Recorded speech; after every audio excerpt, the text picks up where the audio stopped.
ਦੁਸ਼ਮਣ ਪੈਦਾ ਕਰਨ ਵਾਸਤੇ ਤੁਹਾਨੂੰ ਲੜਾਈ ਕਰਨ ਦੀ ਕੋਈ ਜ਼ਰੂਰਤ ਨਹੀਂ ਹੈ।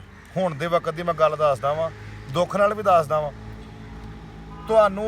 ਤੁਸੀਂ ਹੱਕ ਸੱਚ ਦੀ ਗੱਲ ਕਰਨੀ ਸ਼ੁਰੂ ਕਰ ਦਿਓ, ਤੁਹਾਡੇ ਆਪਣੇ ਖਾਨਦਾਨ ਦੇ ਵਿੱਚ ਤੁਹਾਨੂੰ ਬਹੁਤ ਸਾਰੇ ਐਸੇ ਬੰਦੇ ਮਿਲ ਜਾਣਗੇ ਜਿਹੜੇ ਤੁਹਾਡੇ ਮੁਖਾਲਫ ਹੋ ਜਾਣਗੇ, ਜਿਹੜੇ ਤੁਹਾਡੇ ਨਾਲ ਬੁਗਤ ਰੱਖਣ ਲੱਗ ਪਏ ਵੀ ਇਹ ਤਾਂ ਕਿਤੇ ਮਾਰੀ ਜਾਵੇ ਤਾਂ ਚੰਗੀ ਗੱਲ ਹੈ। ਯਾਨੀ ਕਿ ਹੱਕ ਤੇ ਸੱਚ ਕਹਿਣ ਵਾਲੇ ਬੰਦੇ ਦੇ ਥੱਲੇ ਤੇ ਤੇਜ਼ ਤਰੀਨ ਘੋੜਾ ਹੋਵੇ, ਜਿੱਥੇ ਹੱਕ ਕਿਹਾ ਮੁੜ ਕੇ ਉੱਥੋਂ ਨਿਕਲ ਗਿਆ, ਮੁੜ ਕੇ ਉੱਥੇ ਨਹੀਂ ਆਉਣਾ। ਯਾਨੀ ਕਿ ਹੁਣ ਐਸਾ ਵਕਤ ਆ ਗਿਆ ਵਾ ਕਿ ਸੱਚੀ ਗੱਲ ਕਰਨ ਵਾਲੇ ਬੰਦੇ ਨੂੰ ਬਹੁਤ ਹੀ ਜ਼ਿਆਦਾ ਬੁਰਾ ਸਮਝਿਆ ਜਾਂਦਾ। ਤੇ ਅੱਗੇ ਤਾਂ ਹੁੰਦਾ ਸੀ ਲੜਾਈ ਕਰਨਾ ਤੇ ਕਿਸੇ ਨਾਲ ਦੁਸ਼ਮਣੀ ਪੈਂਦੀ, ਹੁਣ ਸਿਰਫ ਤੁਸੀਂ ਹੱਕ ਸੱਚ ਦੀ ਗੱਲ ਕਰਨੀ ਸ਼ੁਰੂ ਕਰ ਦਿਓ, ਲੋਕ ਤੁਹਾਡੇ ਖਿਲਾਫ ਹੋ ਜਾਣਗੇ। ਤੁਹਾਡੇ ਆਪਣੇ ਹੀ ਖਾਨਦਾਨ ਦੇ ਵਿੱਚ, ਤੁਹਾਡਾ ਆਪਣੇ ਵਿੱਚੋਂ ਬੰਦੇ ਤੁਹਾਡੇ ਨਾਲ ਨਫ਼ਰਤ ਕਰਨ ਲੱਗ ਪਏ ਵੀ ਇਹ ਤਾਂ ਯਾਰ ਮੈਨੂੰ ਬੀਠਾ ਲੱਗੇ। ਤੁਸੀਂ ਗੱਲ ਸੱਚੀ ਕਰਨੀ ਹੁੰਦੀ।